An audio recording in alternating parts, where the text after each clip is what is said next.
हाँ तो प्यारे बच्चों, क्या हालचाल है, कैसे हैं आप लोग। उम्मीद करते हैं कि आप लोग एकदम अच्छे होंगे। सुबह वाली क्लास में आप लोगों के साथ हमारा मुलाकात हुआ था और उसके बाद अभी हो रहा है। प्यारे बच्चे, आप लोग एकदम इंतजार कर रहे थे कि सर जी जल्दी से क्लास में आइए, जल्दी से क्लास में आइए। तो लीजिए, फाइनली हम आपके क्लास में आ चुके हैं। चलिए, अब आप लोग जो बातचीत कर रहे थे कमेंट बॉक्स में, उसको यहीं पे समाप्त करिए या फिर होल्ड कर दीजिए, बाद में फिर होगा। अब आप लोग कम से कम पढ़ाई पे ध्यान दीजिए, ठीक है ना। अब आप लोगों का पूरा ध्यान पढ़ाई पे होना चाहिए। प्यारे बच्चों, आज इकोनॉमिक्स का जो पहला नंबर चैप्टर है उसका सेकंड लास्ट क्लास होगा, यानी आज की क्लास के बाद आपका ये चैप्टर समाप्त हो जाएगा। आज अगर लंबा क्लास हो ना तो चैप्टर समाप्त हो जाए, लेकिन हम चाह रहे हैं कि आज 1 घंटा का ही क्लास लें और इसके बाद जो हिंदी वाला क्लास है वो हिंदी वाला क्लास हम कंप्लीट कराएं। तो अभी आज और कल 2 दिन मिला करके आपका ये पहला नंबर चैप्टर समाप्त हो जाएगा। चलिए, आज की इस क्लास को बहुत ही बेहतरीन तरीके से हम आगे लेकर के चलते हैं। हम लोग अर्थव्यवस्था के बारे में पढ़ रहे थे। एक बार बाबू जल्दी से आना, आप लोग क्या करिए, क्लास को शेयर कर दीजिए। एक बार जल्दी से क्लास को शेयर कर दीजिए फटाफट से। सभी बच्चे, जो भी बच्चे यहाँ पे है ना, एक बार जल्दी से आप लोग क्लास को शेयर कर दीजिए ताकि आज की क्लास सभी बच्चों के पास पहुंच जाए और सभी बच्चे आज की इस क्लास में जुड़ जाएं, ठीक है। सभी बच्चे आज की इस क्लास में जुड़ जाएं और सभी बच्चे आज की इस क्लास में पढ़ सके। तो एक बार जल्दी जल्दी से आप लोग क्या करिए, क्लास में जुड़ जाइए, ठीक है। हाँ चलो बाबू।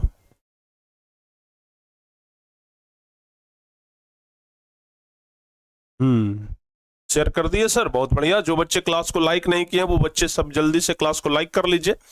प्यारे बच्चों, हम आप लोगों को कल क्या बताए थे, आर्थिक विकास के बारे में बताए थे, याद है आप लोगों को। हम आप लोगों को कल आर्थिक विकास के बारे में बताए थे। 2-3 चीज कल बताए थे जो कि हम एक बार थोड़ा सा रिवीजन करवा देना चाहते हैं। सिर्फ याद दिला देते हैं कि हम आपको कल क्या क्या बताए थे। हम आप लोगों को पिछली क्लास में आर्थिक विकास के बारे में पढ़ाए थे। किसके बारे में? आर्थिक विकास के बारे में पढ़ाए थे, ठीक है ना। किस चीज के बारे में पढ़ाए थे? आर्थिक विकास के बारे में पढ़ाए थे। आर्थिक विकास में हम आप लोगों को बता रहे थे और फिर उसके बाद हम आप लोगों को समावेशी विकास पढ़ाए थे। पिछली क्लास में ही हम आप लोगों को क्या पढ़ाए थे? समावेशी विकास के बारे में पढ़ाए थे। और उसके बाद हम आप लोगों को सतत विकास पढ़ाए थे। उसके बाद क्या पढ़ाए थे? सतत विकास पढ़ाए थे। और फिर उसके बाद हम आप लोगों को योजना आयोग के बारे में बताए थे, ठीक है ना। योजना आयोग के बारे में बता दिए थे, यानी कि पूरा आर्थिक विकास कल हम आप लोगों का कंप्लीट करा दिए थे। हाँ बाबू, पूरा आर्थिक विकास हम कल आप लोगों का कंप्लीट करा दिया था और बहुत अच्छे से आप लोगों ने भी क्लास कर लिया है। हमें लगता है कि आप लोग हर एक कॉन्सेप्ट को एकदम भली भांति समझ चुके हैं, किसी प्रकार का दिक्कत नहीं है, ठीक है ना। किसी प्रकार का दिक्कत अब आप लोगों को होने वाला नहीं है जैसा हमें लगता है।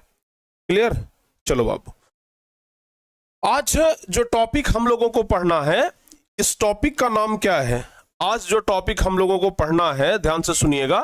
आज जो टॉपिक हम लोगों को पढ़ना है वो टॉपिक कौन सा है? वो टॉपिक है मौद्रिक विकास। क्या है बाबू? मौद्रिक विकास। कौन सा टॉपिक है? मौद्रिक विकास, यानी मुद्रा का विकास कैसे हुआ। मुद्रा का विकास कैसे हुआ? जो आज रुपया हम लोग देखते हैं ना, 500,000 का नोट, समझ रहे हो बाबू। आज जो हम लोग पैसा देखते हैं, समझिएगा जरा ध्यान से, 500 का नोट है। आज जो हम लोग ये रुपया जो देखते हैं बाबू, ठीक है ना, आज जो हम लोगों को ये रुपया देखने के लिए मिलता है, समझ में आ रहा है कि नहीं आ रहा है? आज ये जो हम लोग रुपया देखते हैं, तो ये रुपया का विकास कैसे हुआ? क्या डायरेक्ट इस प्रकार का रुपया बन गया था या फिर इसके पहले कुछ और था? प्यारे बच्चों, आप लोगों को बता दें कि रुपया तो बाद में आया, ठीक है ना। रुपया से पहले कैसे होता था कोई सामान का खरीद बिक्री? जैसे मान लिया जाए आज हम लोगों को कोई सामान खरीदना होता है तो हम लोग बाजार जाते हैं और तुरंत सामान खरीद करके ले आते हैं। बाजार जाते हैं और तुरंत सामान खरीद करके ले आते हैं। लेकिन जब ये रुपया नहीं था तब किस प्रकार से हम लोग वस्तु को खरीदते थे या अपनी वस्तु को बेचते थे? ठीक है ना। आज अगर हमें कोई चीज, ये कोई वस्तु बेचना होता है, कुछ भी बेचना हो तो तुरंत दाम लगा देते हैं, भाई इतना में ले जाओ, ठीक है ना। कोई चीज खरीदना होता है तो मोल भाव करके हम तुरंत रुपया देते हैं और रुपया दे करके खरीद लेते हैं। लेकिन जब पैसा नहीं था तो कैसे होता था, ठीक है ना, ये भी समझेंगे। और साथ ही साथ समझेंगे कि आखिर इस प्रकार के मुद्रा का विकास कैसे हुआ। इसको प्यारे बच्चे मुद्रा कहा जाता है। क्या कहते हैं इसको? मुद्रा। याद रखिएगा, इसको क्या कहते हैं? मुद्रा, ठीक है ना। अगर इकोनॉमिक्स के भाषा में बोलेंगे तो इसको मुद्रा कहते हैं, इसको भी मुद्रा कहेंगे। आप लोग सिक्का देखते हैं, सिक्का भी एक प्रकार का मुद्रा है।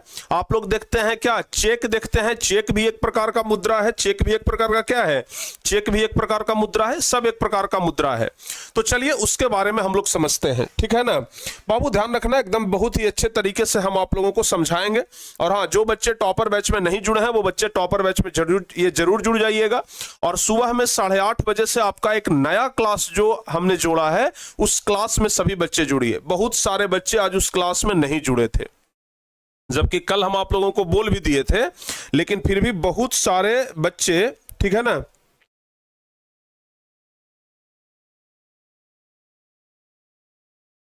लगभग 1600 के आसपास बच्चे जुड़े थे। मात्र 1600 के आसपास बच्चे ही जुड़े थे, ठीक है ना। लेकिन शाम वाली क्लास में तो ज्यादा जुड़ते हैं। तो हम चाहते हैं ना, हम चाहते हैं बाबू कि सब लोग अच्छे तरीके से ना, सब लोग अच्छे तरीके से सुबह वाली क्लास में भी जुड़िए, तो हमारे लिए ज्यादा बढ़िया होगा, आपके लिए भी ज्यादा बढ़िया होगा, ठीक है। आप में से कितने बच्चे आज सुबह वाली क्लास में जुड़े थे? जरा ईमानदारी से बताना आप लोग, आप में से कितने बच्चे सुबह वाली क्लास में जुड़े थे? बहुत कम बच्चे जुड़े थे, बहुत कम बच्चे, ठीक है ना। 1600 के आसपास से बच्चे जुड़े थे, जो कि बहुत अच्छा हमें नहीं लगा। आप लोगों को और अधिक संख्या बढ़ानी चाहिए, ठीक है भाई। कल से एक लड़के कमेंट कर रहे हैं, सर 2025 का रिकॉर्ड क्लास दे तो दिए हैं आप लोग को रिकॉर्ड क्लास। हम कहाँ गया वो वाला मोबाइल हमारा? देख लेने दीजिए, रुक जाइए। आप लोग कहते हैं कि सर जी हमको नहीं मिला है क्लास। बताओ बाबू, हैं? आप लोगों को क्लास मिल चुका है भाई, पिछले वर्ष का ना रिकॉर्डेड क्लास मिल चुका है, जो हम टॉपर बैच में एक बार चेक कर लेते हैं। पिछले वर्ष 2024 का रिकॉर्डेड क्लास शुरू में तो है, आप लोग झूठों के परेशान करते हैं, ठीक है ना। 2024 का दिए हैं, अच्छा ये 2024 का रिकॉर्डेड क्लास है, सही तो है। 2024 का रिकॉर्डेड है, 2025 में एग्जाम हुआ था। अरे नाम लिखा गया है 2024, भाई है 2025 वाला ही, हम उसको 2025 करवा देते हैं, पिछले साल वाला ही है, ठीक है ना। एक मिनट रुक जाइए, हम पूछ लेते हैं। अभी आपको लग रहा होगा कंफ्यूजन कि सर 2024 वाला है, ये 2025 वाला है। रुकिए हम बात करते हैं, ठीक है ना, 2025 वाला ही होगा।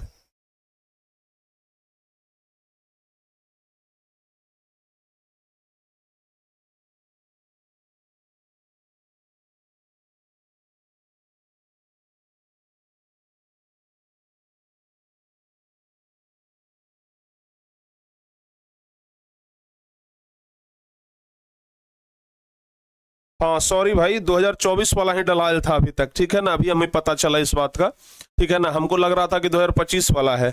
ऐसा करवाते हैं, हम इसको अपडेट करवा देते हैं, ठीक है ना। इसको हम 2025 वाला डलवा देते हैं। हमको लग रहा था कि 2025 वाला ही है, आज तक हम यही सोच रहे थे। हम इसको तुरंत अपडेट करवा देते हैं। आपका ये क्लास खत्म होते होते रात तक हो जाएगा, ठीक है ना। 2025 वाला टोटल रिकॉर्डेड आपको मिल जाएगा, ठीक है। चलिए आगे बढ़ते हैं। अब हम लोग प्यारे बच्चे सीधे अपने टॉपिक पे आते हैं। आज का टॉपिक बड़ा प्यारा टॉपिक है, ठीक है ना। आज का टॉपिक जो है वो बड़ा प्यारा टॉपिक है, समझिएगा जरा ध्यान से। प्यारे बच्चों, जब बहुत समय पहले यानी आदि मानव समय के बाद, जब उस समय सिक्का नहीं चलता था, जब नोट नहीं चलता था, तो उस समय वस्तु विनिमय प्रणाली हुआ करता था। अब वस्तु विनिमय प्रणाली क्या है? वस्तु विनिमय प्रणाली कहने का मतलब हुआ वस्तु से वस्तु का लेन देन, वस्तु से वस्तु का लेन देन, यानी कि एक वस्तु देंगे और उसके बदले में हम कोई दूसरा वस्तु लेंगे, ठीक है ना। एक वस्तु देंगे और उसके बदले में दूसरा वस्तु लेंगे। जैसे मान लिया जाए कि हमें गाय खरीदना है, हमें गाय की जरूरत है, तो हमारे पास बकरी है, ठीक है ना, और हमें जरूरत है गाय का। तो हम क्या करेंगे? अपनी बकरी किसी और को दे देंगे और उससे क्या ले लेंगे? गाय ले लेंगे। तो इस तरीके से वस्तु का अदला बदली होता था। आज आप लोग देखते हैं, आज भी वस्तु विनिमय प्रणाली कहीं कहीं पर देखने के लिए मिलता है। कभी कभी देखते होंगे कि आपके गांव में लोहा हो गया, प्लास्टिक हो गया, ये सब खरीदने वाला आता है और उसके बदले में आपको सोन पापड़ी देता है। देखें आप लोग, साइकिल से आता होगा, पूरा एकदम साइकिल के दोनों तरफ भर लेता है सोन पापड़ी वाला, इस तरीके का। रुक जाओ रुक जाओ रुक जाओ भाई, वो भी दिखाते हैं।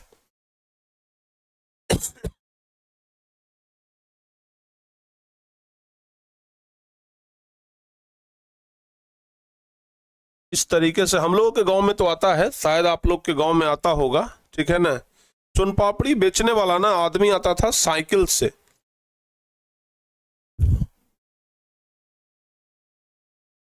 सोन पापड़ी बेचने वाला आदमी ना पहले आता था साइकिल से और बेच करके जाता था, ठीक है। अभी तो नहीं आ रहा है उसका फोटो, उस प्रकार का फोटो आप लोग जानते होंगे शायद। साइकिल पे आता था, दोनों तरफ पूरा एकदम लोहा लक्कड़ सब एकदम सरियले है, और बदले में आप उसको लोहा दीजिए, वो बदले में आपको सोन पापड़ी देगा। वो भी क्या है, एक प्रकार का वस्तु विनिमय प्रणाली ही तो है ना, है वस्तु विनिमय प्रणाली है। एक डमरू रखता है और गांव में आएगा, बोलेगा सोन पापड़ी ले लो, सोन पापड़ी ले लो। बच्चा सब क्या करेगा, घर का जो बढ़िया लोहा भी है, बढ़िया भी सामान है, उसको जाकर के बेच दिया, सोन पापड़ी ले आया, ठीक है ना। हम लोग के गांव में जब सोन पापड़ी बेचने वाला आता था ना, घर में पूरा खोज लेते थे कि कहां कहां पर लोहा है, प्लास्टिक है, जहां पर भी मिलता था ना उसको ले जाकर के देते थे। ले भाई लेकिन सोन पापड़ी दे, ठीक है ना। आज सोन पापड़िया बेचे वाला बड़ा चतुर आदमी होता है, जो सोन पापड़ी बेचता है ना वो बड़ा चतुर आदमी होता है। वो क्या करता है कि इतना मतलब छोटा एक कागज का टुकड़ा रखता है और उस पर ना फल फला करके सोन पापड़िया दे देगा। देखने में लगेगा कि पूरा कागज एकदम भर गया, लेकिन उसको चापेगा ना तो इतना सा सोन पापड़ी पूरा एकदम फल फला देता है, फल फला के दे देता है, ठग देता था, ठीक है। हाँ, तो वो क्या है, वस्तु विनिमय प्रणाली ही तो है ना बाबू, है वो क्या है, जो सोन पापड़ी लोहा के बदले सोन पापड़ी लेते थे, एक प्रकार का क्या है, वस्तु विनिमय प्रणाली है। तो जब बहुत समय पहले मुद्रा का विकास नहीं हुआ था, यानी कि रुपया का विकास नहीं हुआ था, तो वस्तु से वस्तु का लेन देन होता था, लेकिन उसमें बहुत ज्यादा दिक्कत होता था। वो दिक्कत के बारे में आगे हमको अगले चैप्टर में पढ़ना है, उसमें हम विस्तार से पढ़ाएंगे, ठीक है ना। ये चैप्टर में बस खाली जानकारी लेना है कि किस प्रकार से मुद्रा का विकास हुआ, विस्तृत ये बहुत ही विस्तार से हम लोग अगले चैप्टर में वस्तु विनिमय के बारे में पढ़ेंगे। तो प्यारे बच्चे, वस्तु विनिमय प्रणाली क्या है, वस्तु से वस्तु का लेन देन, ध्यान रखिएगा।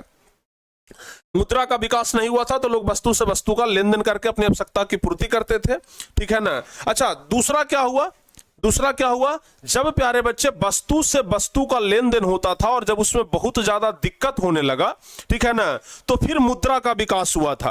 हालांकि मुद्रा से पहले भी धातु का मुद्रा बना था, फिर उसके बाद जाकर के सिक्का बना, फिर उसके बाद जाकर के नोट बना। लेकिन हम आपको बता दिए ना कि इसके बारे में अगला चैप्टर में विस्तार से पढ़ना है, यहाँ पे हम लोगों को शॉर्टकट में पढ़ना है।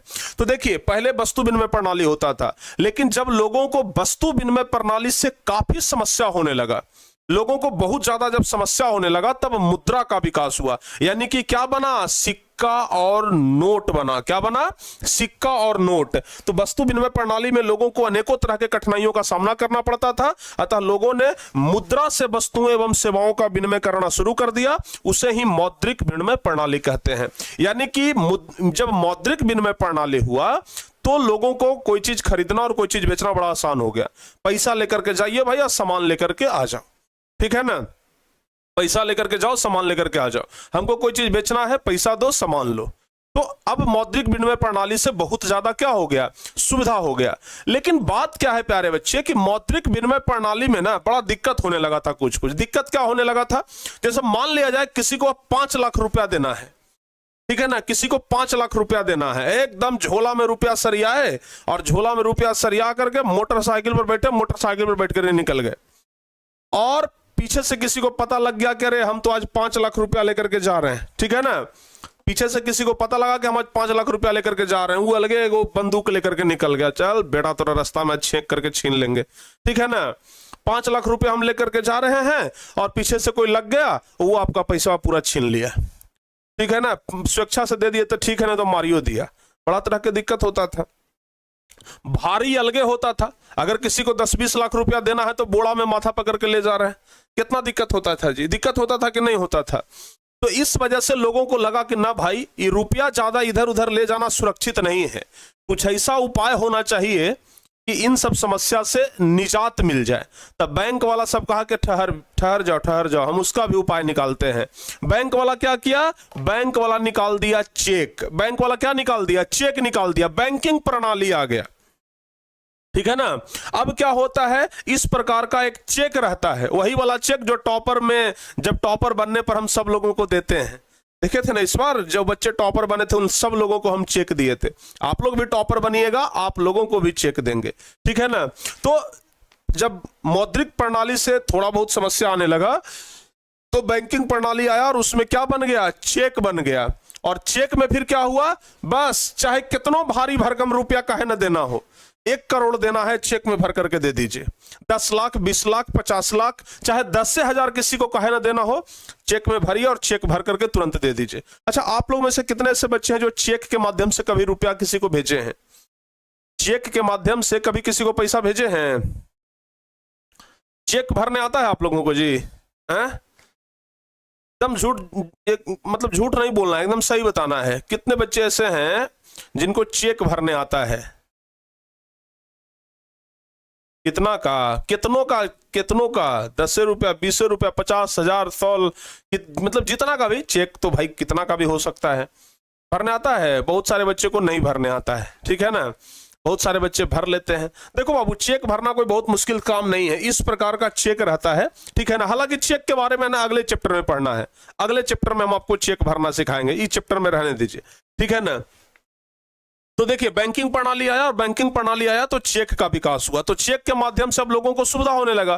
किसी को बहुत ज्यादा भी पैसा देना होता था ना, तो चेक के माध्यम से हम लोग दे देते थे। लेकिन अब क्या हुआ कि चेक के माध्यम से भी देना बड़ा मुश्किल हो गया। काहे मुश्किल हो गया? मान लिया जाए कि हमारा भाई एक रहता है मुंबई में। कहां रहता है? मुंबई में।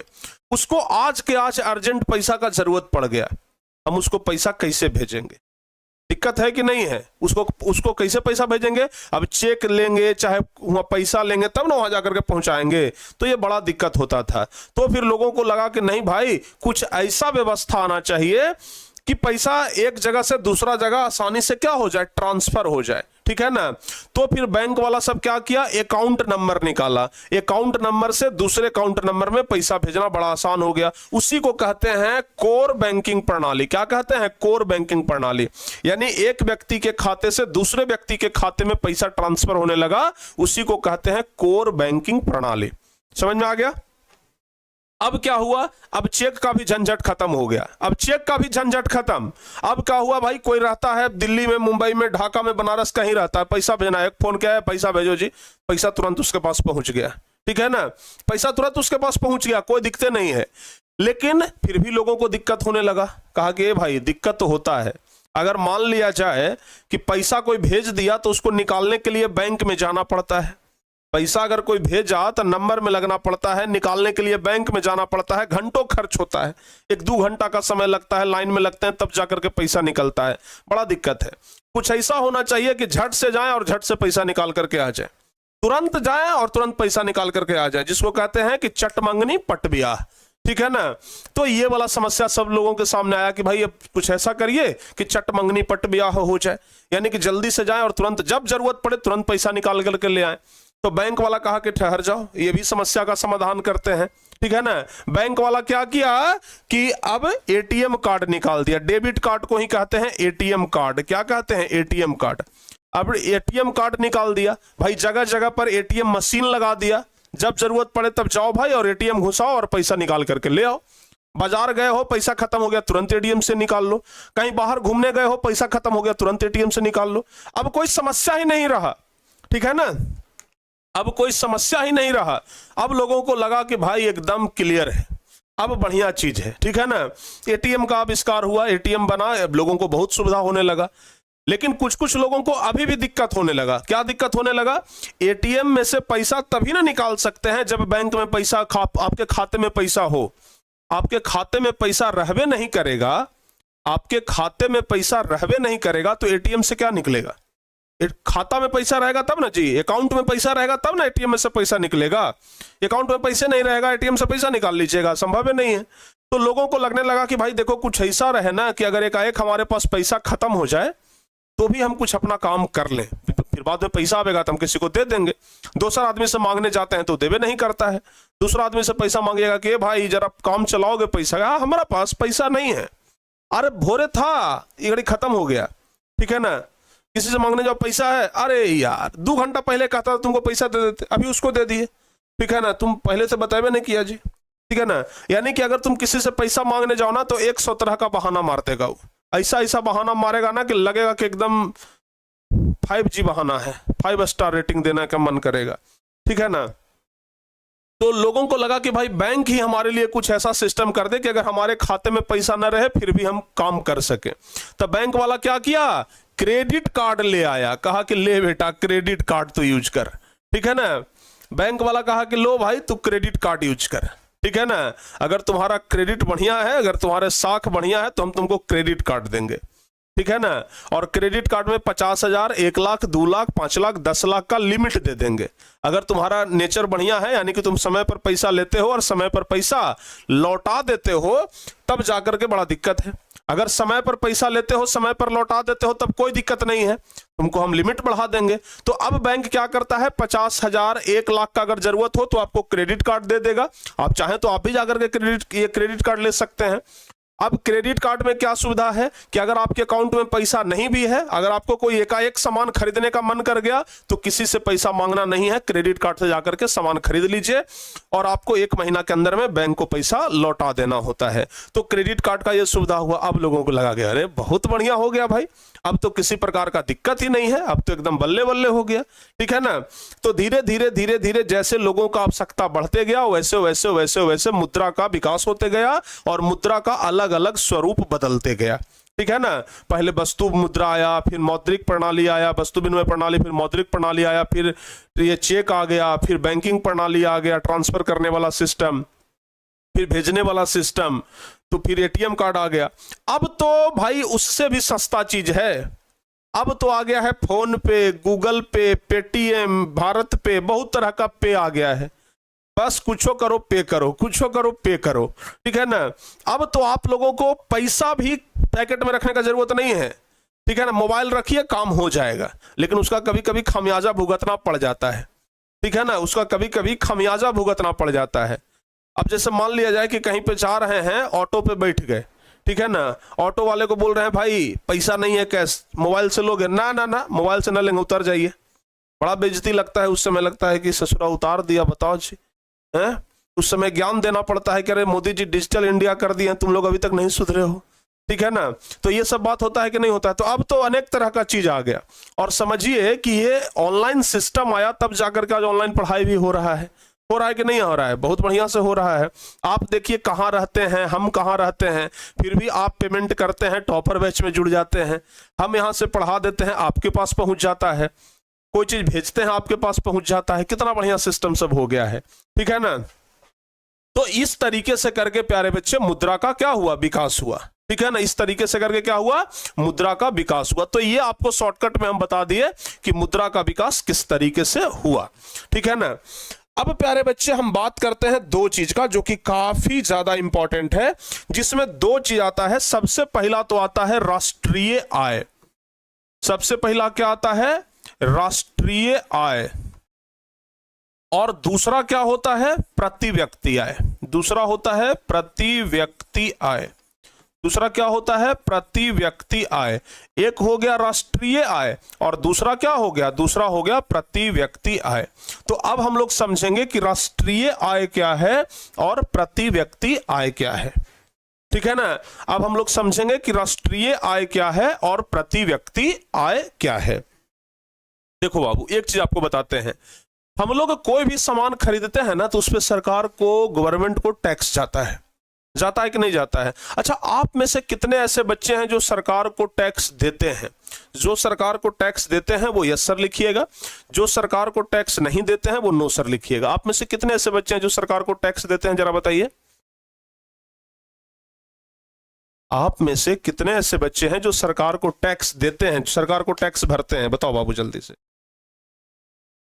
हम भी तो देखें जरा कि कितने बच्चे हैं जो टैक्स भरने वाले हैं। हमारे बच्चे भी टैक्स भरते हैं कि नहीं भरते हैं भाई, हमारे स्टूडेंट टैक्स भरते हैं कि नहीं भरते हैं, ये हमको पता चलेगा आज। कितने बच्चे टैक्स भरते हैं और कितने बच्चे टैक्स नहीं भरते हैं? बहुत सारे बच्चे तो लिख रहे हैं कि यस सर हम भरते हैं, बहुत सारे बच्चे लिख रहे हैं कि नो सर जी हम नहीं भरते हैं। देखो बाबू, जो बच्चे लिख रहे हैं यस सर वो तो सही लिख रहे हैं, जो बच्चे लिख रहे हैं कि नहीं सर हम नहीं भर रहे हैं वो बिल्कुल गलत बोल रहे हैं। आप टैक्स सरकार को दे रहे हैं। देखिए, सरकार को टैक्स दो तरीके से दिया जाता है। एक तो दिया जाता है डायरेक्ट, डायरेक्ट वाले में हम लोग हैं, ठीक है ना, हम लोग सरकार को डायरेक्ट टैक्स देते हैं। क्योंकि प्यारे बच्चे आपको हम एक चीज बता देते हैं, आप जो भी टैक्स देते हैं, ठीक है ना, आप जो भी हमें पेमेंट करते हैं, जो भी पैसा आप हमें भेजते हैं, उसका 18% जीएसटी खत्म, ठीक है ना, 18% जीएसटी सरकार को गए हो। समझ में आ गया कि नहीं आ गया? यानी कि अगर आप हमें 1000 रुपया दे रहे हैं तो समझिए कि 180 रुपया सीधे सरकार के पास गया, 180 रुपया सीधे सरकार के पास गया। तो वो हम लोग सरकार को सीधे सीधे टैक्स दे देते हैं, ठीक है ना। साल में एक बार टैक्स जमा होता है, हम लोग जाते हैं और साल में मतलब जितना भी आप लोग पेमेंट किए सब जोड़ करके सरकार को एक बार में टैक्स देना पड़ता है। अगर टैक्स नहीं देंगे छापा मारा जाएगा, ठीक है ना। तो सरकार को सीधे क्या देना पड़ता है? टैक्स देना पड़ता है। तो हम लोग जो है वो डायरेक्ट टैक्स दे रहे हैं। और इनडायरेक्ट क्या होता है? जैसे मान लिया जाए कि हम ये शर्ट खरीदे, हम मोबाइल खरीदे, माइक खरीदे, डिजिटल बोर्ड खरीदे, जब सब कुछ हम लोग खरीदते हैं ना, जब सब कुछ हम लोग खरीदते हैं तो वहां पर भी सरकार को टैक्स देना पड़ता है। आपको विश्वास नहीं होगा, आप लोग को हम एक चीज दिखाते हैं, रुक जाइए, ठीक है ना। आप लोग कहिएगा कि सर कैसे आप टैक्स देते हैं डिजिटल बोर्ड पर? जैसे ये डिजिटल बोर्ड हम लिए ना, इसमें भी सरकार को टैक्स देना पड़ता है। आप लोग को हम दिखाते हैं, रुक जाओ बाबू थोड़ा सा, ठीक है ना। सरकार को किस तरीके से टैक्स दिया जाता है आप लोग को हम दिखा देते हैं। 18% टैक्स तो तुरंत लग जाता है।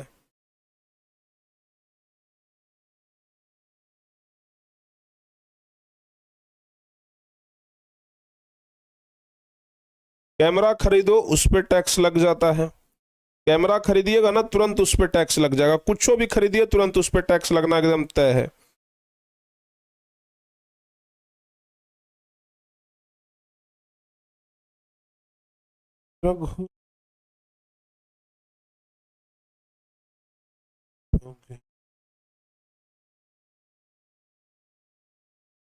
देखो बाबू, एक चीज आपको हम दिखाते हैं, आप लोग नेटवर्क सही है ना?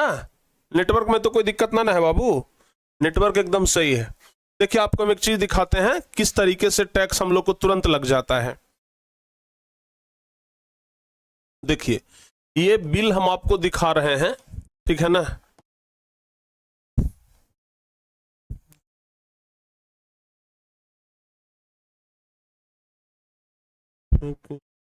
देखिए, आपको यहां पे दिख रहा होगा बाबू, दिख रहा है यहाँ पे, देखिए ये इसको इधर लाते हैं। देखिए, अगर हम डिजिटल बोर्ड खरीदे, देखिए बाबू किस तरीके से हम लोग को टैक्स लगता है, जो जरा आप देख लीजिए।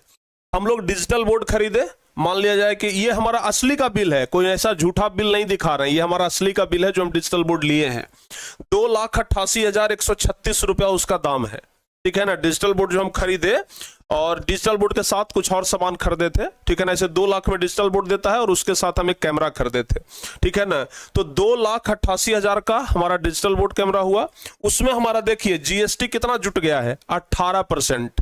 18% जीएसटी, मतलब कि 2,88,000 में 51,864 रुपया, इतना हमारा खाली जीएसटी हो गया। 51,000 रुपया जो है ना, वो समझिए कि जो हम यहाँ पे 2,88,000 दिखा रहे हैं, 2,88,000 में 51,000 रुपया अलग से हमको सरकार को टैक्स देना पड़ा। यानी कि जिस सामान का दाम था 2,88,000, उस सामान को भरना पड़ा है 3,40,000, ठीक है ना। सामान का दाम इतने है 2,88,000, सरकार को टैक्स गया 51,864, ठीक है ना। और तो यहाँ पे 3,40,000 रुपया हमको सरकार को देना पड़ गया। सोचिए कितना टैक्स लगता है, ठीक है ना। आप लोग कहते हैं कि सर जी और फी कम कर दीजिए, और फी कम कर दीजिए, कहते हैं कि नहीं कहते हैं? सर जी इतना में नहीं कर दीजिए और कम कर दीजिए। भाई हम लोगों को टैक्स से बहुत ज्यादा भरना पड़ जाता है। सरकार जो है ना वो चारों तरफ से बांध करके रखती है, पैसा कमाओगे तो हम तुमसे ले लेंगे 20-18%, ठीक है ना, एकदम तुरंत क्लियर। चलिए, तो ये चीज तो हम आपको बस समझाने के लिए दिखा दिए। तो राष्ट्रीय आय होता है और दूसरा क्या होता है? प्रति व्यक्ति आय। सरकार को आमदनी होता है ना जो टैक्सेस से होता है, समझिएगा, सरकार को जो भी आमदनी होता है वो टैक्स से ही होता है। हम लोग टैक्स दिए, हमारे जैसे बहुत सारे बड़े बड़े लोग हैं जो टैक्स भरते हैं, ठीक है ना। हमारे जैसे बहुत सारे लोग हैं जो लाखों में करोड़ों में टैक्स भरते हैं और उसी टैक्स के पैसे से सरकार चलता है। कहने का मतलब कि देश में विकास होता है।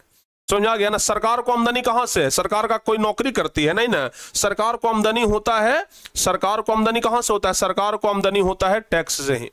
समझ में आ गया ना। तो प्यारे बच्चों ध्यान रखिएगा, सरकार को दो तरीके का टैक्स जाता है। एक तो कोई सामान का उत्पादन हुआ वहां से टैक्स जाता है, कोई वस्तु का उत्पादन हुआ, ठीक है ना। दो तरीके का टैक्स जाता है, समझिएगा। कोई वस्तु का उत्पादन हुआ, वस्तु का उत्पादन, अगर वस्तु का उत्पादन हुआ तो वहां पे टैक्स चला जाएगा। जैसे ये डिजिटल बोर्ड क्या है? हमारा एक वस्तु ही है ना। वस्तु का उत्पादन हुआ, सरकार को टैक्स चला गया इसमें। समझ में आ गया कि नहीं आ गया? अच्छा, दूसरा सेवा का, सेवा का उत्पादन, सेवा का उत्पादन। अब बताओ बाबू, हम जो है वो वस्तु का उत्पादन कर रहे हैं कि सेवा का उत्पादन कर रहे हैं? हमारा काम है पढ़ाने का। हमारा क्या काम है? पढ़ाने का। हम कोई वस्तु नहीं बेच रहे हैं, हम सेवा बेच रहे हैं अपनी। समझ में आ गया कि नहीं आ गया? हम सेवा को क्या कर रहे हैं? दे रहे हैं। तो उस सेवा के बदले में आप हमें आप हमें फी देते हैं, पैसा देते हैं, और उस पर भी सरकार को टैक्स जाता है। तो सरकार को वस्तु पर भी टैक्स जाता है और सरकार को सेवा पर भी टैक्स जाता है। यानी कि वस्तु के उत्पादन और सेवा का उत्पादन दोनों जगह से जितना टैक्स आया एक वर्ष में, कितना समय में? एक वर्ष में। समझिएगा, एक वर्ष में, एक वर्ष में सरकार को वस्तु के उत्पादन से और सेवा के उत्पादन से जितना टैक्स आया, उस सभी टैक्स के पैसों को अगर एक जगह पे जोड़ दिया जाए तो उसी को कहते हैं हम लोग ये राष्ट्रीय आय, यानी कि नेशनल इनकम। समझ में आ गया ना। यानी सरकार को जितना टैक्स गया, चाहे वो वस्तु के उत्पादन से टैक्स जाए चाहे सेवा के उत्पादन से टैक्स जाए, ये दोनों जगह से जितना टैक्स गया उस सब को एक जगह, दोनों को एक जगह जोड़ दीजिए, वही सरकार का क्या होता है? आमदनी होता है। यानी कि राष्ट्र का आमदनी होता है, देश का आमदनी होता है। राष्ट्रीय आय उसी को बोला जाता है। अब आप एक बात समझिए, अब आप एक बात आपको समझने का जरूरत है। जो व्यक्ति के ये अगर भारत के हर एक व्यक्ति के पास बहुत ज्यादा पैसा होगा तो सरकार को भी बहुत ज्यादा टैक्स जाएगा। यानी कि अगर व्यक्ति का आमदनी बढ़ेगा तो सरकार का भी आमदनी बढ़ेगा। समझ में आ रहा है ना बाबू? हम क्या बोल रहे हैं? किसी भी देश में एक वर्ष में उत्पादित वस्तु एवं सेवा के मौद्रिक मूल्य के योग को राष्ट्रीय आय कहा जाता है। समझ में आ गया ना। कोई भी वस्तु का उत्पादन हुआ, कोई भी सेवा का उत्पादन हुआ, ध्यान रखिएगा, उसके मौद्रिक मूल्य, उसका मूल्य कितना है उसको जोड़ दीजिए, वही आपका नेशनल इनकम यानी राष्ट्रीय आय हो गया। जिस देश का राष्ट्रीय आय अधिक होगा वह देश विकसित कहलाएगा। जिस देश का राष्ट्रीय आय कम होगा वह देश अविकसित कहलाएगा। समझ में आ गया ना। जिस देश का राष्ट्रीय आय अधिक है वह देश विकसित, जिस देश का राष्ट्रीय आय कम है वह देश अविकसित कहलाएगा। कॉन्सेप्ट क्लियर हुआ बाबू? कॉन्सेप्ट क्लियर हुआ ना। तो आपको यहां पे एक चीज समझने का जरूरत है कि अगर भारत के व्यक्ति के पास आमदनी बढ़ेगा तो सरकार का भी आमदनी बढ़ेगा, यानी राष्ट्रीय आय। अच्छा, ये भारत का व्यक्ति का जो आमदनी है, जैसे मान लिया जाए कि हम जो कमा रहे हैं या आपके पिताजी कमा रहे हैं या फिर जो भी लोग नौकरी कर रहे हैं, वो क्या है? उनका आमदनी है। अगर कोई व्यक्ति 50,000 का महीना कमा रहा है तो 50,000 क्या है? उसका इनकम है, उसका आमदनी है 50,000 रुपया। तो ध्यान रखिएगा, एक व्यक्ति जो कमाता है ना उसको प्रति व्यक्ति आय नहीं कहते हैं, औसत को कहते हैं प्रति व्यक्ति आय। अब औसत क्या होता है आपको हम बताते हैं, औसत आपको हम बताते हैं, लेकिन पहले थोड़ा सा और राष्ट्रीय आय को हम कंफर्म कर देते हैं, उसके बाद हम प्रति व्यक्ति आय में चलते हैं। अभी हम एक चीज बोल रहे थे कि जिस देश का राष्ट्रीय आय अधिक होता है वह देश क्या कहलाता है बाबू? जिस देश का राष्ट्रीय आय अधिक होता है वह देश विकसित देश कहलाता है, और जिस देश का राष्ट्रीय आय कम होता है वह देश अविकसित देश कहलाता है। आपके किताब में एक एग्जाम्पल दिया गया है। एग्जाम्पल यह है कि 2004 ईस्वी में, आप ही के किताब से हम एग्जाम्पल बता रहे हैं, 2004 ईस्वी में एक सर्वे हुआ था कि कौन सा देश विकसित है और कौन सा देश विकसित नहीं है। यह कब हुआ था? 2004 में हुआ था। कब हुआ था बाबू? 2004 में हुआ था। 2004 में यह गणना हुआ था कि कौन सा देश विकसित है और कौन सा देश विकसित नहीं है। ठीक है ना।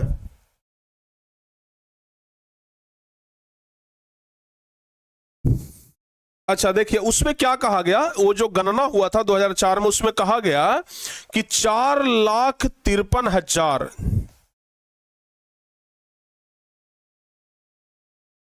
4,53,000। अगर किसी देश का प्रति व्यक्ति आय 4,53,000 से अधिक है, ठीक है ना। पहले प्रति व्यक्ति आय समझा दें आप लोग को, पहले प्रति व्यक्ति आय समझाते हैं तब हो सकता है समझ में आएगा। यहां पे तो हम आपको राष्ट्रीय आय समझा दिए थे, राष्ट्रीय आय। चलिए प्रति व्यक्ति आय समझाते हैं। प्रति व्यक्ति आय समझाने के लिए हम आपको एक छोटा सा एग्जांपल देते हैं। प्रति व्यक्ति आय, प्रति व्यक्ति आय, देखो बाबू, प्रति व्यक्ति आय इसको अंग्रेजी में कहते हैं per capita income, per capita income. प्रति व्यक्ति आय को क्या कहते हैं? पर कैपिटा इनकम बोलते हैं। अभी प्रति व्यक्ति आय क्या है आपको हम बताते हैं, एकदम सिंपल परिभाषा से, आपको ये सिंपल एग्जांपल से आपको समझ में आ जाएगा, ठीक है ना। आपके पिताजी कमाते हैं, आपके पिताजी का सैलरी कितना है? पिताजी का सैलरी कितना है? एक एग्जांपल के लिए मान लेते हैं 50,000 है, ठीक है ना। पिताजी आपके 50,000 रुपया पर महीना कमाते हैं।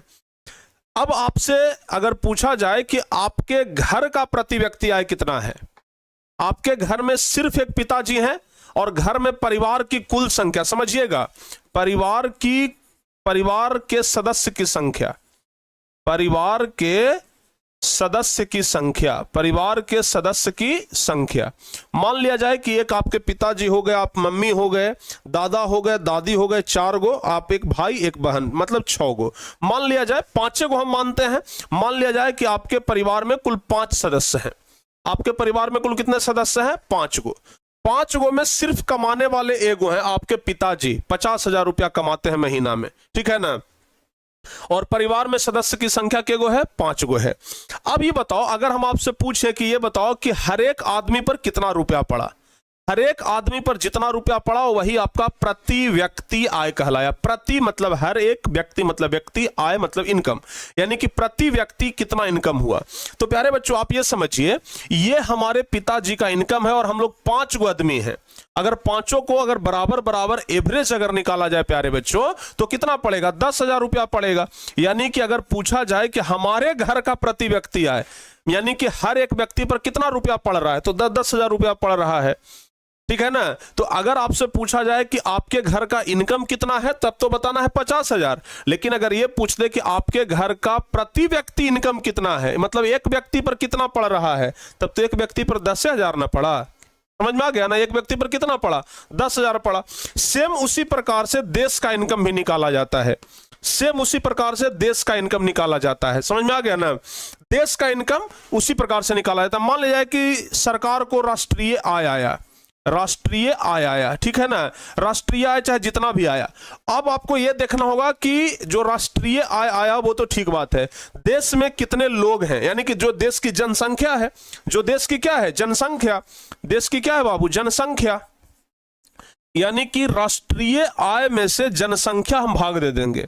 अब ये दोनों को निकाल करके जो भागफल आएगा, क्या आएगा? जो भागफल आएगा यही कहलाएगा प्रति व्यक्ति आय। यही क्या कहलाएगा? प्रति व्यक्ति आय कहलाएगा। क्या कहलाएगा? प्रति व्यक्ति आय कहलाएगा। क्लियर हुआ कि नहीं हुआ? समझ में आ गया कि नहीं आ गया? यानी सीधे बोलना है, देश की, ये देश के राष्ट्रीय आय से, राष्ट्रीय आय को देश की जनसंख्या से भाग देने पर जो भागफल आता है उसी को प्रति व्यक्ति आय कहते हैं। समझ में आ गया ना? ध्यान से सुनना बाबू। यानी कि अगर हमारे देश का राष्ट्रीय आय बढ़ेगा तो प्रति व्यक्ति आय भी बढ़ेगा। जितना ज्यादा राष्ट्रीय आय रहेगा तो प्रति व्यक्ति आय बढ़ेगा, हाँ, लेकिन जनसंख्या ज्यादा नहीं बढ़नी चाहिए। नहीं तो पता चला कि राष्ट्रीय आय जितना तेजी से बढ़ रहा है उतना तेजी से जनसंख्या भी बढ़ रहा है, तो फिर मामला तो बराबर रहेगा ना। कोई भी देश विकास तभी करेगा जब जनसंख्या घटेगा और राष्ट्रीय आय बढ़ेगा, ठीक है ना। कोई भी देश विकास तभी करेगा जब जनसंख्या घटेगा और राष्ट्रीय आय बढ़ेगा। तो राष्ट्रीय आय बढ़ेगा, जनसंख्या घटेगा, तब देश विकास होगा। लेकिन हमारे देश में क्या है? जनसंख्या बहुत तेजी से बढ़ रहा है, इसलिए भी प्रति व्यक्ति आय यहाँ का घटा हुआ है, ठीक है ना। तो प्यारे बच्चों एक बात समझिएगा, हम आपको 2 चीज अभी बताए, राष्ट्रीय आय बताए और क्या बताए? और क्या बताए, प्रति व्यक्ति आय बताए, ठीक है ना। राष्ट्रीय आय बताए और प्रति व्यक्ति आय बताए। तो राष्ट्रीय आय का हम लोग क्या परिभाषा लिखेंगे, अगर पूछ दे राष्ट्रीय आय क्या है यानी कि नेशनल इनकम क्या है, तो हम लोग बोलेंगे किसी भी देश में एक वर्ष में उत्पादित सभी वस्तुओं एवं सेवाओं के मौद्रिक मूल्य के योग को राष्ट्रीय आय कहा जाता है। अभी हम आपको बताया ना कि जो भी वस्तु का उत्पादन हुआ और जो भी सेवा का उत्पादन हुआ, दोनों के मौद्रिक मूल्य को हम लोग जोड़ेंगे, वही राष्ट्रीय आय कहलाएगा, ठीक है ना। तो किसी देश में एक वर्ष में उत्पादित सभी वस्तुओं एवं सेवाओं के मौद्रिक मूल्य को योग को क्या कहते हैं, राष्ट्रीय आय कहते हैं। जो देश का राष्ट्रीय आय अधिक होगा, जिस देश का राष्ट्रीय आय अधिक होगा वो देश विकसित कहलाएगा, और जिस देश का राष्ट्रीय आय कम होगा वह देश विकसित नहीं कहलाएगा, ठीक है ना। समझ में आ गया ना बाबू। ये तो हो गया राष्ट्रीय आय। और प्रति व्यक्ति आय हम समझा ही दिए कि राष्ट्रीय आय को देश की कुल जनसंख्या से भाग देने पर जो भागफल आता है वह प्रति व्यक्ति आय कहलाता है। प्रति व्यक्ति आय अगर निकालना हो तो देश के आय यानी कि राष्ट्रीय आय में कुल जनसंख्या से भाग दे दीजिए। समझ में आ गया ना, हाँ समझ में आ गया बाबू। एटीएम का full form automatic teller machine होता है। हालांकि एटीएम के बारे में आपको अगले चैप्टर में विस्तार से पढ़ाएंगे, आप लोग चिंता ना करिए, सब कुछ आपको पढ़वाएंगे, ठीक है ना। ये समझ में आया कि नहीं आया बाबू, जल्दी से एक बार बताइए। अगर समझ में आ गया हो तो एक बार जल्दी से लिखिए कॉन्सेप्ट क्लियर। अगर सभी बच्चे को समझ में आ गया है तो लिखिए कॉन्सेप्ट क्लियर, जल्दी से बाबू। बस कुछ नहीं, देश में जो वस्तु का उत्पादन हुआ, जो सेवा का उत्पादन हुआ, उसके मौद्रिक मूल्य को जोड़ दीजिए, वो आपका राष्ट्रीय आय कहलाएगा, और राष्ट्रीय आय में जनसंख्या से भाग दीजिए, वो प्रति व्यक्ति आय निकल जाएगा, ठीक है ना। तो राष्ट्रीय आय और प्रति व्यक्ति आय ये दोनों एकदम आसान है, ठीक है। चलिए बहुत बढ़िया। अब हम आपको क्या बतला रहे थे, एक डेटा बता रहे थे कि 2004 ईस्वी में प्यारे बच्चों एक सर्वे हुआ था, ठीक है ना। आपको हम यहां पे बता रहे थे ना, यहां पे बता रहे थे कि 2004 ईस्वी में एक सर्वे हुआ था। सर्वे किस बात का था, सर्वे ये जानने के लिए हुआ था कि कौन सा देश विकसित देश है और कौन सा देश अविकसित देश है, ठीक है ना। कौन सा देश विकसित हो गया और कौन सा देश विकसित नहीं हुआ है। उसमें यह आंकड़ा रखा गया कि देखिए भाई, अगर किसी भी देश का प्रति व्यक्ति आय 4,53,000, ठीक है ना, 4,53,000, अगर किसी भी देश का प्रति व्यक्ति आय 4,53,000 है या इससे अधिक है तो हम कहेंगे कि वह देश विकसित देश है। प्रति व्यक्ति आय मतलब अगर राष्ट्रीय आय में कुल जनसंख्या से भाग देने पर भागफल इतना आना चाहिए। अगर भागफल इतना आ रहा है भाग देने पर सही सही, यानी कि प्रति व्यक्ति आय अगर इतना है, प्रति व्यक्ति आय अगर इतना है, प्यारे बच्चों समझिएगा, अगर प्रति व्यक्ति आय अगर प्रति व्यक्ति आय 4,53,000 आ रहा है तो समझिए कि वह देश विकसित है, अन्यथा वह देश विकसित नहीं है, ठीक है ना। अन्यथा वह देश क्या है, विकसित नहीं है, ठीक है ना। और साथ ही साथ यह भी कहा गया, अगर 37,000 से कम, अगर 37,000 से कम प्रति व्यक्ति आय है तो यह समझ लीजिए कि वो विकास के निम्न कैटेगरी में है और वह विकासशील देश है। वो क्या है, विकासशील। 37,000 से कम है तो विकासशील है। और पता है 2004 में भारत का प्रति व्यक्ति आय कितना था, 2004 में भारत का प्रति व्यक्ति आय कितना था मालूम है, मात्र 28,000 रुपया। कितना, मात्र 28,000। 2004 में भारत का पर कैपिटा इनकम यानी कि पीसीआई कितना था, 28,000। तो अब बताओ बाबू, भारत विकसित में आएगा कि अविकसित में आएगा? जाहिर सी बात है कि भारत अविकसित में आएगा। अमेरिका समझो कि भारत से कितना आगे है, वो विकसित देश में है, ठीक है ना, विकसित देश में है। यानी कि अमेरिका का जो प्रति व्यक्ति आय है वो 4,53 से ज्यादा है, ठीक है ना। और भारत का प्रति व्यक्ति आय 37,000 भी ये 2004 में नहीं था। हम 2004 की बात कर रहे हैं, हम 2004 की बात कर रहे हैं। अभी का तो ज्यादा होगा, ठीक है ना। अभी हम इंटरनेट पर अगर सर्च कर लें, अगर अभी हम इंटरनेट पर सर्च करें कि भारत का पर ये प्रति व्यक्ति आय,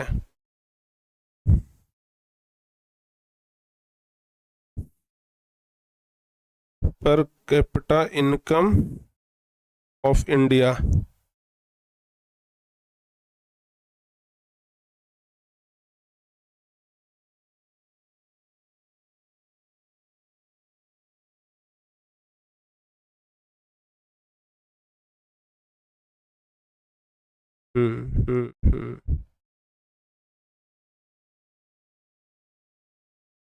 2023 में प्यारे बच्चों निकाला गया था भारत का प्रति व्यक्ति आय। तो पता है कितना आया था? 1,85,854। 1,85,854 ये है भारत का प्रति व्यक्ति आय। ये है भारत का प्रति व्यक्ति आय। सोच लीजिए, भारत का प्रति व्यक्ति आय ये चीज है। यानी कि 2004 में इतना टपना चाहिए था, समझिएगा, 2004 में ही इतना से अधिक होना चाहिए था, तब भारत विकसित देश में आता। आज 2025 है, फिर भी भारत का प्रति व्यक्ति आय इतना से नहीं ऊपर बढ़ रहा है। मतलब अब तो 2 साल हो गया तो बड़ी तो 1,85,000 की जगह पे 2 लाख हुआ होगा, लेकिन 4,53,000 अभी जाने में बहुत समय लग जाएगा। यानी ऐसे ही भारत पिछड़ा हुआ नहीं है, सोच लीजिए। और बाकी जो विकसित देश है उसका प्रति व्यक्ति आय इससे अधिक है। सोचिए भारत अभी भी कितना पीछे चल रहा है। भारत के लोग ऐसे ही गरीब नहीं है, भारत का प्रति व्यक्ति आय बहुत कम है, ठीक है ना, ध्यान रखिएगा। भारत में कहा जाता है कि जो 10% लोग हैं उसके पास भारत का 90% पैसा है, और जो 90% लोग हैं उसके पास भारत का 10% पैसा है। यानी कि भारत के बड़े बड़े उद्योगपतियों के पास पूरा पैसा जमा है, ठीक है ना।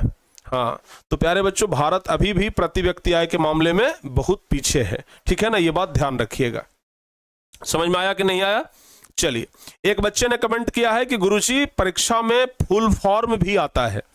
बच्चे ने कमेंट किया है कि गुरुजी परीक्षा में फुल फॉर्म आता है। हम जानते हैं कि परीक्षा में फुल फॉर्म आता है, हमें बताने की जरूरत ना है बाबू।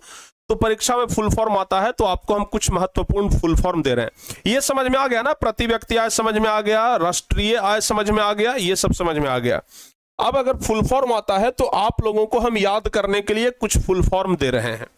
इसको आप लोग अच्छे तरीके से याद कर लीजिएगा। परीक्षा में आएगा तो यही 15 गो में से कोई आएगा, अन्यथा नहीं आएगा, ठीक है ना। परीक्षा में अगर फुल फॉर्म आ गया तो परीक्षा में यही 15 में से फुल फॉर्म आता है, नहीं तो इसके अलावा प्यारे बच्चों नहीं आता है।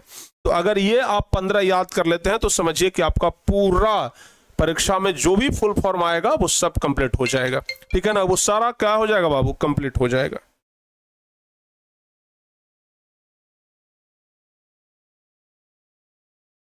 समझ में आ गया ना? तो इसको आप लोग ना याद कर लीजिए। जैसे है CBS। CBS मतलब क्या हुआ? कोर बैंकिंग प्रणाली, कोर बैंकिंग सिस्टम। अभी हम पढ़ाए थे ना, बैंकिंग प्रणाली के बाद कोर बैंकिंग प्रणाली, पैसा जो ट्रांसफर होने लगा उसी को कहते हैं कोर बैंकिंग प्रणाली। तो CBS मतलब हुआ कोर बैंकिंग सिस्टम। यहां पे है NDC मतलब national development council. National development council. ED कहने का मतलब हुआ इकोनॉमिक डेवलपमेंट। इकोनॉमिक डेवलपमेंट, ठीक है ना। हाँ, आर्थिक विकास, जिसको हम कल पढ़ा रहे थे ना, आर्थिक विकास। NI कहने का मतलब हुआ नेशनल इनकम मतलब राष्ट्रीय आय। अभी हम आपको बताया ना, ये राष्ट्रीय आय। राष्ट्रीय आय को अंग्रेजी में क्या कहते हैं? राष्ट्रीय आय को अंग्रेजी में क्या कहते हैं? National income. उसके बाद क्या हो गया? Per capita income, PCI, per capita income. यहां पर कैपिटल है, अगर लास्ट में L को हटा दीजिएगा तो भी आपका सही होगा। पर कैपिटा इनकम मतलब प्रति व्यक्ति आय, पर कैपिटा ही कर लीजिएगा, ज्यादा बढ़िया होगा। WDR मतलब हुआ वर्ल्ड डेवलपमेंट रिपोर्ट, ठीक है ना। देश कितना विकास कर रहा है उसका एक रिपोर्ट आता है, उसी को कहते हैं वर्ल्ड डेवलपमेंट रिपोर्ट। उसके बाद याद रखिएगा HDI, ह्यूमन डेवलपमेंट इंडेक्स। इसके बारे में अभी जस्ट हम पढ़ाएंगे, ह्यूमन डेवलपमेंट इंडेक्स के बारे में, मानव विकास सूचकांक। फिर है HDR, ह्यूमन डेवलपमेंट रिपोर्ट मतलब मानव विकास रिपोर्ट। ह्यूमन डेवलपमेंट रिपोर्ट, ह्यूमन कितना डेवलप किया है उसका भी एक रिपोर्ट बनता है, उसी को ह्यूमन डेवलपमेंट रिपोर्ट कहते हैं। उसके बाद है UNDP। UNDP मतलब होता है यूनाइटेड नेशन डेवलपमेंट प्रोग्राम, ठीक है ना, यूनाइटेड नेशन डेवलपमेंट प्रोग्राम। फिर है GDI, ग्रॉस डेवलपमेंट इंडेक्स या gender development index. HPI, human poverty index. CSO, central statistics organisation, ठीक है ना। IT मतलब इंफॉर्मेशन टेक्नोलॉजी। IT मतलब क्या हुआ? Information technology. NHDR मतलब क्या हुआ? National human development report. और लास्ट में है PDS मतलब पब्लिक डिस्ट्रीब्यूट सिस्टम। तो ये 15 फुल फॉर्म है जिसको आप लोग याद रखिएगा। हिंदी व्याकरण का क्लास आज चलेगा। आज आप लोगों का क्लास 8:30 बजे वाला भी चलेगा, 9:30 बजे वाला भी चलेगा, ठीक है ना। हाँ, 8:30 बजे वाला भी क्लास चलेगा और 9:30 बजे वाला भी क्लास चलेगा। बिल्कुल आप लोग परेशान ना होइए। क्लियर हुआ बाबू? चलेगा भाई, 8:30 बजे वाला भी चलेगा और 9:30 बजे वाला भी चलेगा, बिल्कुल परेशान मत होइए। समझ में आ गया ना?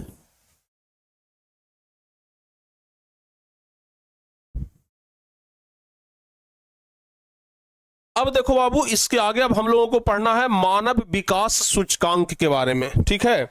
अब हम लोग को क्या पढ़ना है? अब हम लोग को पढ़ना है मानव विकास सूचकांक। मानव विकास सूचकांक, मानव विकास सूचकांक क्या है? इसी को अभी हम जस्ट यहां पे फुल फॉर्म में याद करवा रहे थे।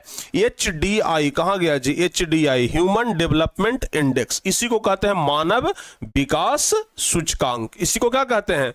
मानव विकास सूचकांक। तो प्यारे बच्चों, इसको अंग्रेजी में क्या कहेंगे? ह्यूमन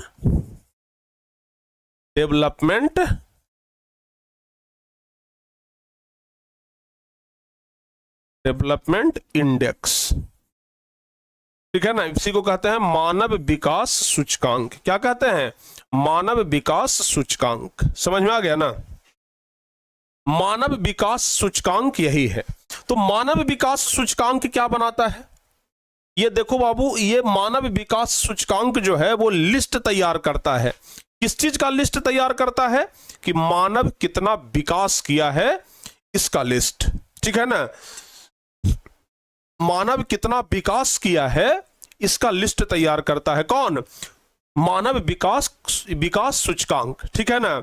और ये सबसे पहले एक व्यक्ति के निर्देशन में तैयार हुआ था जिसका नाम था महबूब उल हक, ठीक है ना। सबसे पहले महबूब उल हक के निर्देशन में तैयार हुआ। सबसे पहले महबूब उल हक के निर्देशन में तैयार हुआ। हक के निर्देशन में तैयार हुआ। निर्देशन में तैयार हुआ, ठीक है ना। सबसे पहले किसके निर्देशन में तैयार हुआ? तो महबूब उल हक के निर्देशन में तैयार हुआ, ठीक है। अच्छा, अभी हम आपको बताएं कि मानव विकास सूचकांक क्या है। तो लिखेंगे यह सूचकांक यानी कि यह जो इंडेक्स है, यह सूचकांक मानव विकास रिपोर्ट के बारे में बताता है। मानव विकास रिपोर्ट, मानव विकास रिपोर्ट के बारे में, मानव विकास रिपोर्ट के बारे में बताता है, ठीक है ना। मानव विकास रिपोर्ट के बारे में बताता है। मानव कितना विकास किया है। जैसे हम बोल देंगे कि हमारा गांव खूब विकास कर गया है, हमारा बिहार खूब विकास कर गया है, तो कहने से सिर्फ नहीं ना हो जाएगा, देखना पड़ता है। क्या क्या चीज देखना पड़ता है? सबसे पहला चीज तो आपको देखना पड़ेगा जीवन आशा, जीवन स्तर, जिसको भी आप लोग कह सकते हैं कि व्यक्ति के रहने सहने का स्टाइल कितना बदला है। अगर रहने सहने का स्टाइल बदला है तब ना कहेंगे कि हाँ मानव विकास किया है। भाई झोपड़ी के जगह पे आप लोग घर में आ गए तब ना कहेंगे कि हाँ विकास हुआ है। बताइए, फटा कपड़ा पहनते थे, बढ़िया कपड़ा पहनने लगे तब कहेंगे कि हाँ जीवन का विकास हुआ है। अपने बाल बच्चों को पढ़ा रहे हैं तो कहेंगे कि हाँ जीवन का विकास हुआ है। यानी कि शिक्षा प्राप्ति भी एक साधन है ये पता करने का, ठीक है ना। शिक्षा प्राप्ति भी ये साधन है पता करने का कि मानव कितना विकास किया है, ठीक है ना। अगर मानव विकास किया है तो वो अपने बच्चों को शिक्षा दे रहा होगा। अगर मानव विकास नहीं किया है तो समझिए कि शिक्षा नहीं दे रहा होगा। आज भी जिस घर के लोग अपने बच्चों को शिक्षा नहीं दे रहे हैं, इसका मतलब यही है कि वो बढ़िया से विकास नहीं किए हैं, या तो उनका बुद्धि विकास नहीं किया है। अगर बुद्धि विकास किया है तो वो जरूर अपने बच्चों को शिक्षा देंगे, अपने घर के बेटे बेटियों को शिक्षा देंगे। तो मानव विकास रिपोर्ट जो है, इस लाइन को आप लोग जरा बाबू ध्यान से देखना। मानव विकास रिपोर्ट, ये लाइन ना आप लोग जरा ध्यान से देखिए। मानव विकास रिपोर्ट, नाम ही है मानव विकास रिपोर्ट, यानी मानव कितना विकास किया इसका रिपोर्ट है। समझ में आ गया ना? मानव कितना विकास किया ये क्या है? इसका रिपोर्ट है। तो एक तो हो गया जीवन आशा, क्या आगे जीवन आशा क्या है, दूसरा हो गया जीवन, ये शिक्षा प्राप्ति, और तीसरा प्यारे बच्चों जीवन स्तर भी लिख सकते हैं। जीवन स्तर, किस तरीके का आपका जीवन स्तर है। तो यही तीन माध्यम है जिसके कारण क्या होता है, यही सूचकांक के तीन घटक हैं। हम लिख सकते हैं सूचकांक के तीन घटक, सूचकांक के तीन घटक। परीक्षा में पूछा भी जाता है कि सूचकांक के तीन घटक कौन कौन है। परीक्षा में पूछा जाएगा कि मानव विकास सूचकांक के घटक लिखिए। तो मानव विकास सूचकांक के घटक कौन है? तो लिखेंगे कि मानव विकास सूचकांक के कुल कितने घटक हैं? मानव विकास सूचकांक के कुल कितने घटक हैं? कितने? तीन घटक। कौन कौन? जीवन आशा, शिक्षा प्राप्ति और जीवन स्तर। याद रहेगा ना। तो मानव कितना विकास किया है इसका रिपोर्ट तैयार किया जाता है, उसी को क्या कहते हैं? मानव विकास रिपोर्ट कहते हैं। अच्छा, मानव विकास रिपोर्ट पता करने का कुछ और चीजें होता है, ठीक है ना। जैसे मानव विकास रिपोर्ट कहने का मतलब हुआ कि जो देश की जनसंख्या है, समझ में आ गया ना। आपको बताते हैं मानव विकास रिपोर्ट क्या होता है। परीक्षा में इस तरीके का क्वेश्चन आएगा कि मानव विकास रिपोर्ट क्या है, ये क्वेश्चन आएगा बाबू। मानव विकास रिपोर्ट क्या है? तो मानव विकास रिपोर्ट का तात्पर्य देश के वर्तमान जनसंख्या का शैक्षणिक स्तर। शैक्षणिक स्तर मतलब शिक्षा ग्रहण कर रहा है कि नहीं कर रहा है। सोच रहे हैं शिक्षा का क्या महत्व है प्यारे बच्चों? शिक्षा का क्या महत्व है, एजुकेशन का क्या पावर है? आप सोचिए, एजुकेशन का पावर बहुत ज्यादा होता है मेरे भाई, ठीक है ना। एजुकेशन का पावर बहुत ज्यादा होता है, इतना ज्यादा होता है कि मत पूछिए, ठीक है ना। आज एजुकेशन का ही पावर था ना कि खान सर के ब्याह में खान सर के शादी में उतने बड़े बड़े लोग आए, राज्यपाल से लेकर के बहुत बड़े बड़े हस्ती तक आए। पावर किसका था? एजुकेशन का पावर था। क्या उनके पास कोई पॉलिटिकल पावर था? नहीं, एजुकेशन का पावर था, शिक्षा का पावर था। तो शिक्षा का पावर सबसे ज्यादा होता है। तो इसलिए मानव विकास रिपोर्ट यानी मानव विकास किया कि नहीं किया, यह पता किया जाता है शिक्षा से कि शैक्षणिक व्यवस्था कैसा है, शारीरिक व्यवस्था यानी खान पान पर ध्यान कैसा है।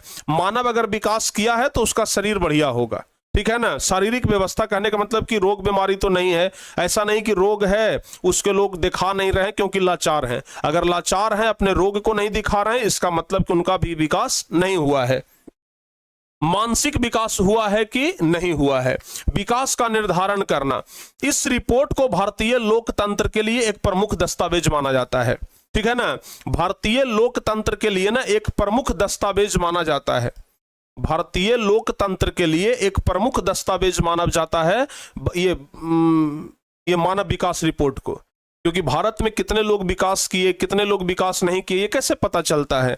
ये उसी के माध्यम से पता चलता है। भारत में पहली बार योजना आयोग के द्वारा तैयार मानव विकास रिपोर्ट अप्रैल 2002 ईस्वी में दिल्ली में अटल बिहारी वाजपेयी के द्वारा जारी की गई थी। अगर आपसे पूछा जाए कि पहली बार मानव विकास रिपोर्ट कब जारी किया गया, क्वेश्चन आता है कि पहली बार मानव विकास रिपोर्ट कब जारी किया गया, तो याद रखिएगा कि अप्रैल 2002 में। ये बहुत इंपॉर्टेंट लाइन है, हम इसको घेर दे रहे हैं, इसको याद कर लीजिएगा। अप्रैल 2002 में पहली बार मानव विकास रिपोर्ट जारी हुआ। किनके द्वारा जारी हुआ? तो अटल बिहारी वाजपेयी के द्वारा। अटल बिहारी वाजपेयी के द्वारा मानव विकास रिपोर्ट जारी हुआ। समझ में आ गया ना। अटल बिहारी वाजपेयी के द्वारा मानव विकास रिपोर्ट जारी हुआ। कन्फर्म हुआ? अटल बिहारी वाजपेयी के द्वारा मानव विकास रिपोर्ट जारी किया गया। तो प्यारे बच्चों, यहां तक समझ में आया आप लोगों को? यहां तक समझ में आया? चलिए, बहुत बढ़िया।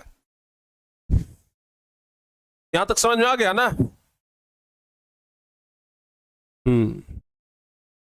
चलिए, तो अब उसके बाद आ गया है आधारिक संरचना। यहां के बाद हम आपको कल पढ़ाएंगे, ठीक है ना। आधारिक संरचना जो है यहां से बाबू हम आप लोगों को कल पढ़ाएंगे, ठीक है ना। क्लियर हो गया?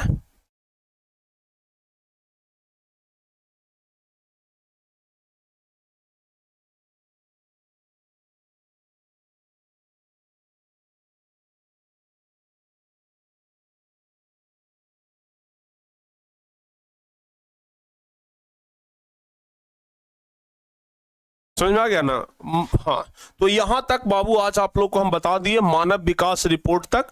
आधारिक संरचना क्या है और फिर बिहार क्यों पिछड़ा हुआ है, ये हम आपको कल बताएंगे। अगर हमारे बिहार को आगे बढ़ना है तो क्या क्या चीज करना पड़ेगा, ये हम आपको कल बताएंगे। बिहार का विकास कैसे होगा, ये कल बताएंगे। ठीक है ना। तो कल का क्लास बहुत इंपॉर्टेंट है और कल वाला क्लास होगा उसमें आपका ये चैप्टर भी समाप्त हो जाएगा। तो कल की क्लास के लिए आप लोग तैयार रहिएगा, ठीक है ना। आज का क्लास बहुत बेहतरीन तरीके से आपको समझ में आ गया है। हर एक क्लास में हम कोशिश करते हैं कि अपना 100% दें, अपना 100% दे करके आपको समझाएं ताकि बच्चों को पूरा समझ में आ जाए, चाहे कमजोर बच्चे भी क्यों ना हो, ठीक है ना। हाँ, तो प्यारे बच्चों अगली क्लास में अब आप लोग तैयार रहिएगा। अगली क्लास में आपका ये चैप्टर समाप्त करेंगे। तो मिलते हैं अगली क्लास में, तब तक के लिए जय हिंद, धन्यवाद।